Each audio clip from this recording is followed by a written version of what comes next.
Get ready for the Splash Live, Greater West Bloomfield's dedicated update show. Events, businesses, and people. Anything and anyone causing a ripple in the community. And now, let's dive in to the Splash Live. Good morning and welcome to the Splash Live. I'm Ursula Krause. Thank you so much for being with us on this beautiful Monday's edition of the Splash Live. The Splash Live is Greater West Bloomfield's daily TV and radio streaming show. Watch us live Monday through Friday from 9:30 to 10 a.m. on Civic Center TV. Also watch us on Comcast Channel 15, AT&T Channel 99, on the web at civiccentertv.com, on Civic Center TV's Facebook app, and you can even listen live on 89.3 Lakes FM. The Splash Live is part of Civic Center TV and Lakes FM's 90 minutes of live local programming. Taking a look at today's weather, it is a little chilly this morning at temperatures in the mid-60s, but we're looking to warm up to the low 80s with some sun this afternoon. Tomorrow, we can expect a pleasantly warm and sunny day with temperatures in the 80s. Schuler Books is planning on opening a new location in West Bloomfield. Schuler Books, a local bookstore founded in 1983 by Bill and Cecily Fesenfeld, is opening a new location in West Bloomfield. Projected to open early 2023, the independent bookstore will be located in the Gateway Center in Orchard Lake Road. The store will be home to many books, new and old, along with gifts and music. The new Schuler Books is estimated to be about 19,000 square feet and will hold up to 200 attendees during author events and showings. Keep an eye out for their grand opening in the new year. As we've talked about before on The Splash, an initiative brought to life back in 2017 is finally seeing the end of its promise as the West Bloomfield Middle School adds its final touches before the school year starts in less than a month. The new school combines both Abbott Middle School and Orchard Lake Middle School into one centralized location. With its students in mind, the school will have the capacity of about 1,200 students and provide programs and physical spaces for smaller learning communities. In addition, the school plans on providing expanded spaces for sports and performing arts. The new West Bloomfield Middle School will open up to students for the 2022 to 2023 school year. We're going to take a quick break, and when we get back, we will be joined once again by Carol Hack, co-chair of Michigan Week Breakfast. We'll be right back with the Splash Live. Connect with local leaders, philanthropists, and more. The Greater West Bloomfield Chamber of Commerce presents the 2022 Leadership Breakfast. Join the Chamber for a morning of insight with guest speaker Laura Graneman, with the whole event emceed by Fox 2 News anchor Roop Raj. Join your local businesses at the Wabeat Country Club September 13th at 8:30 a.m. Order your tickets by September 6th at westbloomfieldchamber.com/breakfast. We'll see you there. Can I ask you a question? Why do you want to get the COVID-19 vaccine? I don't like getting sick. The virus will die. It will be easy to not catch it. Keep my family safe and keep playing soccer. Because I love being vaccinated. What's your hope for everyone? I hope everybody gets the vaccine. To keep safe and strong. Be happy, having fun everywhere. Everyone stay safe and hope you get the vaccine. In the face of COVID-19, staying healthy is important. And now the same is true as we face the flu. Influenza has the potential to infect millions, putting lives and the healthcare system at risk. Fortunately, it's easy to protect yourself. The flu vaccine is safe and effective, and with COVID-19 still spreading, it's essential. To see how you can hit this virus head-on, visit michigan.gov/flu. And now, back to the Splash Live. Welcome back to the Splash Live. I'm Ursula Krause. We are now joined by Carol Hack. Carol is co-chair of Michigan Week Breakfast and also an avid member of West Bloomfield Youth Assistance and West Bloomfield Rotary. Carol, thank you so much for joining us again this morning. Thank you so much for having me. Nice to meet you. It's nice to meet you too. So Carol, can you give us a bit of a refresher on what Michigan Week is and what the breakfast, like what role the breakfast plays in it? Sure. Some people have heard this many times, but some people still do not know what Michigan Week is. And the first Michigan Week was launched on May 2nd, 1954 by a gentleman named Don Weeks, who was a former state of Michigan economic development director, which that department no longer exists. His idea was to bring business, labor, government, and education communities together to promote Michigan and to allow the residents to beat their drums for the state of Michigan, which we tried to reflect that in our last Michigan Week breakfast. Michigan is the only state to celebrate its attributes then and now. It was a week-long celebration back in 1954, with each day promoting a different segment of the state, and at the end of the week, it all was brought together by a breakfast. Thus, the breakfasts have been going on ever since, and that's what started it. But here in Greater West Bloomfield in 1972, former superintendent of West Bloomfield Schools, Dr. Anthony Witham, thought it was time that Greater West Bloomfield joined the list of communities that celebrated Michigan Week. So in my day, we always did something every day of the week for Michigan Week. And it has waned a little bit, and it's waned all over the state. So he did what Don Weeks did. He brought people from the school, government, business and community leaders together to brainstorm and to think of a week-long events that we could promote Greater West Bloomfield in the state of Michigan. So that also culminated in the Michigan Week breakfast on Friday. We no longer focus on a week-long celebration, but we do honor those volunteers among us annually at our Michigan Week breakfast the second week of every May of the year. Nice. So what would you say some of the biggest milestones Michigan Week has reached since you've become a member?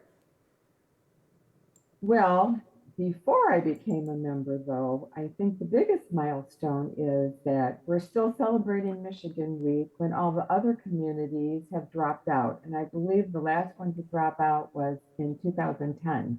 So from 2011 up until now, Greater West Bloomfield is the only community in the state of Michigan that celebrates Michigan Week.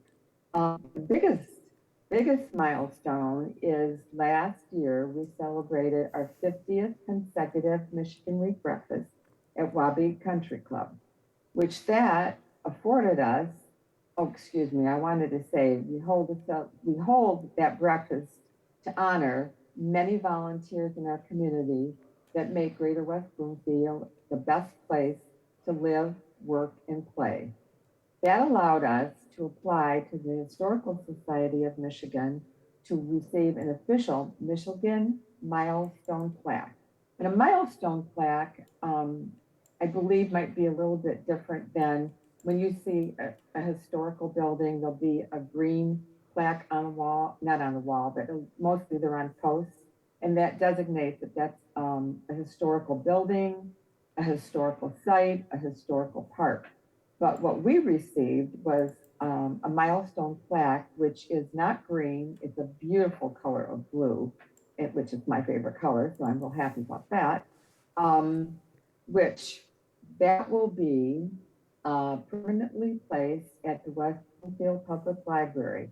At this time, we don't have a date for that, but when we do, we will certainly have another fun celebration for that.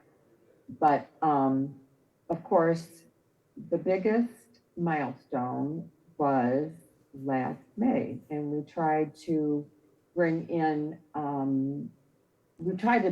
culmination of what happened in the past by having pictures of the parades that we used to have, the things we used to do once a week or once a day every week leading up to the breakfast. So we still have those, and I think we'll hold on to those for a while, maybe bring them back at other breakfasts for people to look over again and see who was involved from 1972 until the present. So we also received a letter and a certificate from the Historical Society, which we had framed, and we received proclamation from the governor, both which were displayed at the breakfast last year. Now they're home for the present time, I don't know how long, are at the West Bloomfield Public Library. So what is the biggest goal that you have for Michigan Week for the future? Like, what do you want to be able to see in future years as Michigan Week comes by? Well, of course, our goal is always to make sure everyone knows about Michigan Week and knows about the purpose of Michigan Week. And the purpose is to shine a light and lift up those who give of their time on a daily basis, their talent and their personal resources that they do, whether they're working in West Bloomfield, whether they live in West Bloomfield, whether they worship in West Bloomfield. All of those things give you the opportunity to become nominated for one of our many awards. So we are constantly trying to figure out ways to bring more people into the mix. We have changed the award names, we are adding awards, but our largest group of award winners is the honor roll, and that sometimes can be up to 40 people. Then we have about 5 or 6 other categories that are competitive that each can have about 5 people each.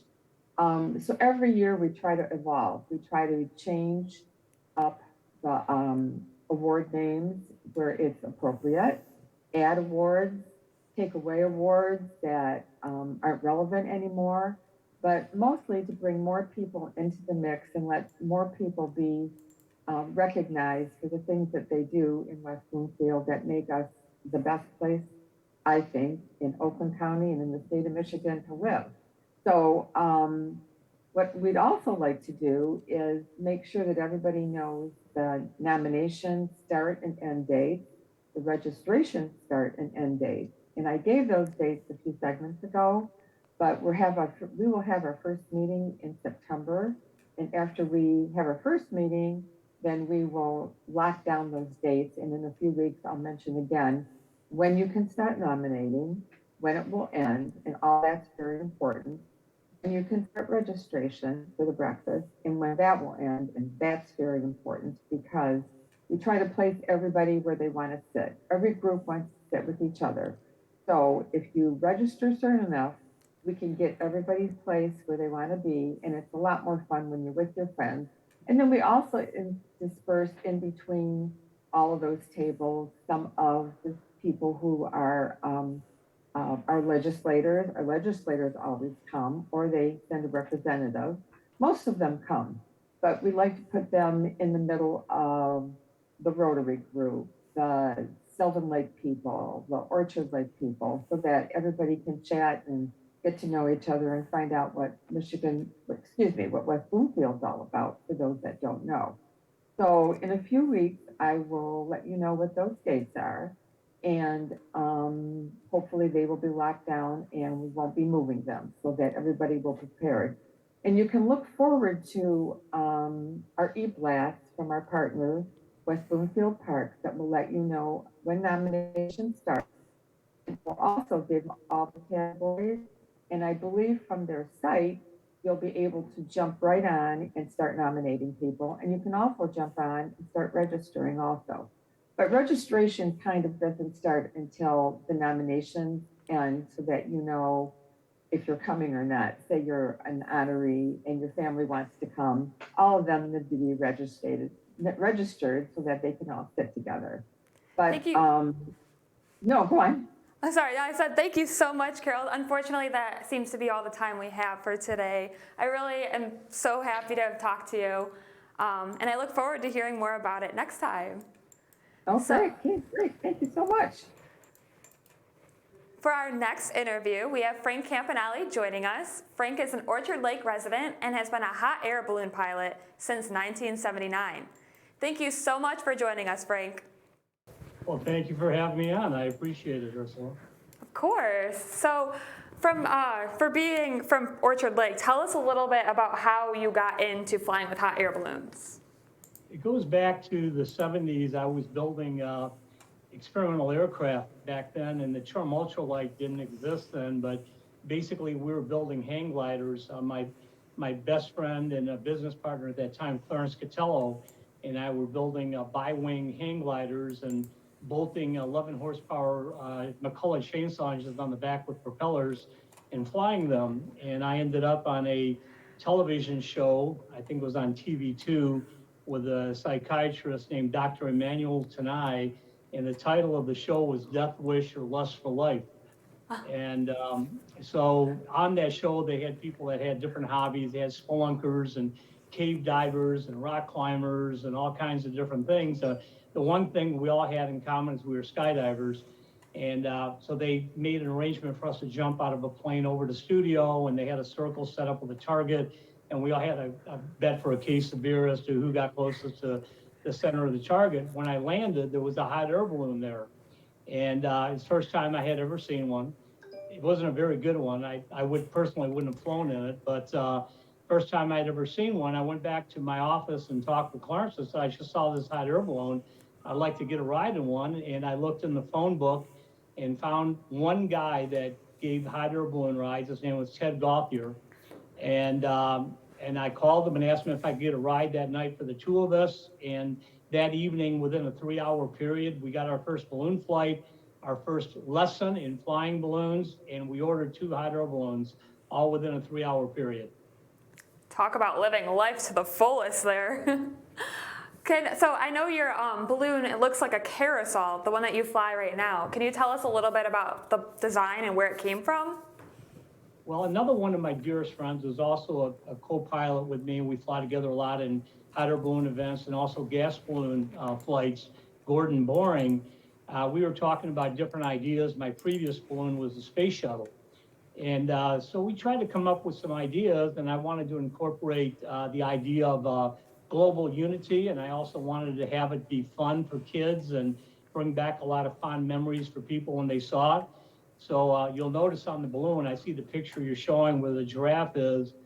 That giraffe has my wife sitting on it, my daughter in front of her, my son below it, he was 1 year old, and our golden retriever at that time, Haley, with her paws up on the giraffe. So that's my family.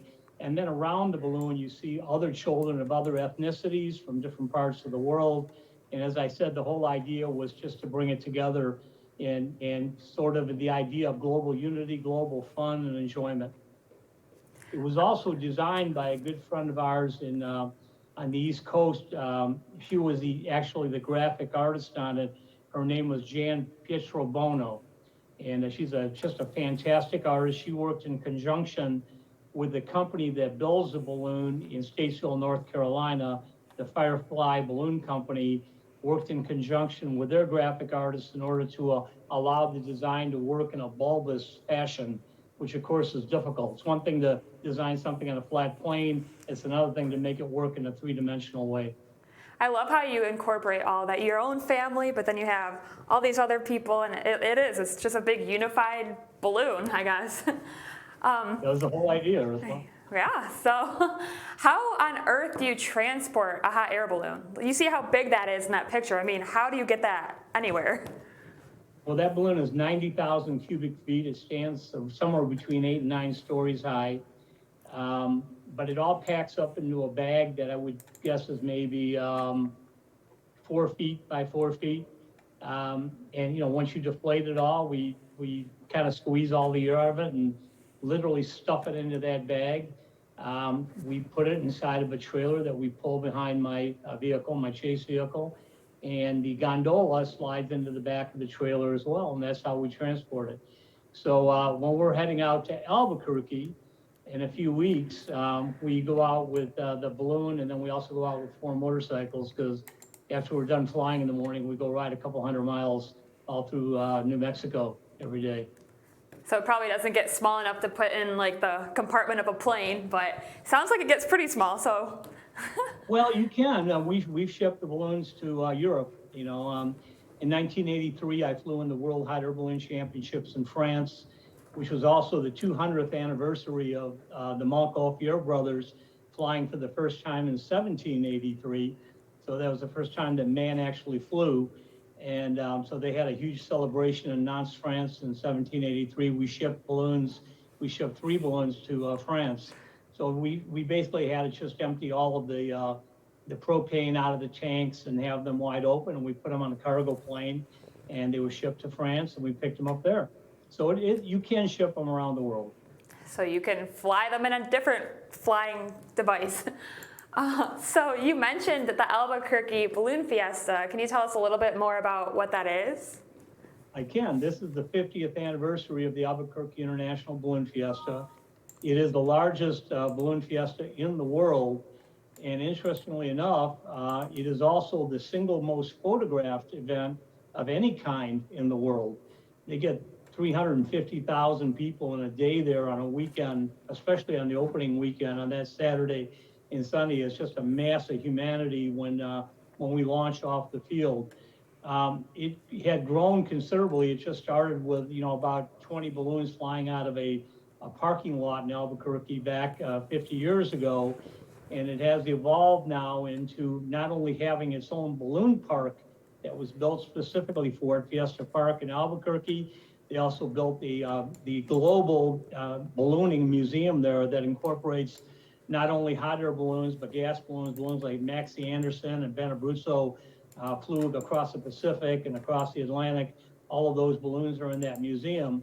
That event peaked out at 1,000 balloons. I think that was maybe about 7 or 8 years ago. It was actually chaotic. There was way too many, and they've kind of filtered it down now. This year, I think it's right around 600 balloons from all over the world. We have, as you're showing these pictures here, I have a ballooning family that's evolved over the years. We have people that come in from Andorra, Spain, from St. John in the Virgin Islands, from different places around the country. Another couple comes in from Australia. It's just evolved in just a giant family, and just a wonderful week, or actually 10 days of events that you really cannot describe in words. You really have to be there to see it and to experience that. It's kind of like when you're flying in it, when you launch off the field, you feel like you're in the middle of a gumball machine. I guess that's a good analogy for that. So, being from Orchard Lake, do you fly with other people from this area whenever you go out? We do, and I'm going to take you up. We fly a lot around that whole Milford, South Lyon area out there where there's a lot more open land and big lots where we can land the balloon. And there's a lot of lakes out there that we fly over, Kensington and Kent Lake and all the various lakes. There's virtually hundreds of them that you don't even know are there until you get up in the air and you're looking down. So we fly quite a bit. We have a very strong ballooning community here in Michigan. And if this used to be true, I'm not sure it still is, but we're right there. I think we have the second highest number of hot air balloons registered anywhere here in Michigan, second only to New Mexico. Wow. So going high up in the air, do you ever get nervous looking down? How do you get over that fright of being that high up? It's interesting. You just don't. One of my instructors was afraid of heights. You couldn't get him on a ladder, but he flew hot air balloons, and he was an FAA designated instructor. So it's a very different experience than like standing on the edge of a building or climbing a tall ladder or something like that. Most people, almost without exception, that I've ever taken up in a balloon that said they were afraid of heights, within 5 or 10 minutes, they're very comfortable with it.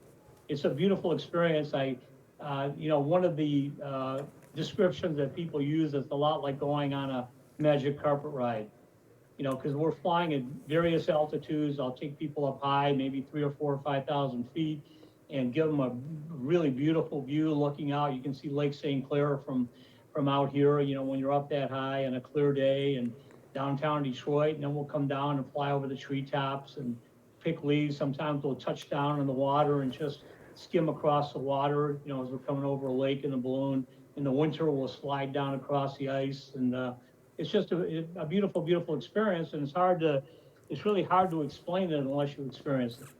I will definitely have to take you up on that offer then, because it does sound amazing. So, done deal. For those people here in Orchard Lake, what is some advice you can give them for those of us who want to learn how to fly a hot air balloon, how to stay safe, but also have fun while you're doing it? If you want to learn how to fly them, or if you want to go on a ride? Both, I guess. How could you stay safe but also have fun at the same time? Okay, well, let's start with the ride first, because, you know, that's generally how it evolves in wanting to learn how to fly them. So there are numerous companies. You can find most of them in the Yellow Pages, but one of them is the Wicker Basket Balloon Center in Wixom, Michigan. And another one I can think of is West Winds Balloon Company. But you can find them, and what you do is you call them and arrange for a ride. Now, keep in mind that these rides, when you schedule them, are dependent entirely upon the weather conditions that day. You know, so it depends on, you know, the speed of the winds. It depends on, you know, whether there's any precipitation in the area or anything coming in. So there's a lot of things to take into consideration. You know, you may be disappointed. The winds aren't working correctly for a flight that evening, and the pilot is always going to do the safest thing. He's going to take the safest route, make the safest decision to protect his passengers or her passengers. So you will schedule it. Hopefully it works out. You'll meet with the balloon pilot at a predetermined location. They will give you, you know, some instruction as to what to expect during the flight. You will be involved in helping out in setting the balloon up. You'll be part of the crew. Not only will you be a passenger, but you will be part of the crew. You will go up in the balloon at the beginning of the flight. The pilot will give you additional instructions as to what to do and what not to do. And then when you land, you will also help pack up the balloon, which is the hard part. But it's fun. And once you've experienced all that, that's where a lot of the current balloon pilots came from. They liked it so much, they wanted to learn. And those people that I just described, you are also instructors. They're commercially rated pilots and can give instruction, as I can as well. And they would have to take a ground school, and then they would have to have flight instruction, and the instructor would determine at what point they would be able to solo. They would solo and have to do 3 touch and goes with a final landing in their solo. And then after that, they would fly a number of different hours. It could be as many as 40, it could be less than that, where it's determined that they're ready, you know, to go for their check ride with the FAA designee. And they would go for their check ride, at which point the FAA designee would either sign them off or not sign them off, and they would have their hot air balloon rating. So if they wanted to continue from there to get their commercial rating, they would have to take another ground school, go through another check ride process, and at that point, they're allowed to charge for passenger rides, as well as fly commercially, and also act as a flight instructor. Sounds like a lot of work, but it also sounds very rewarding.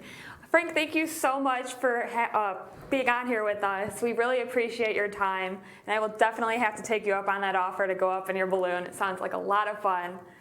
Thank you again. Just give me a call, and thank you for having me on. I very much appreciate it.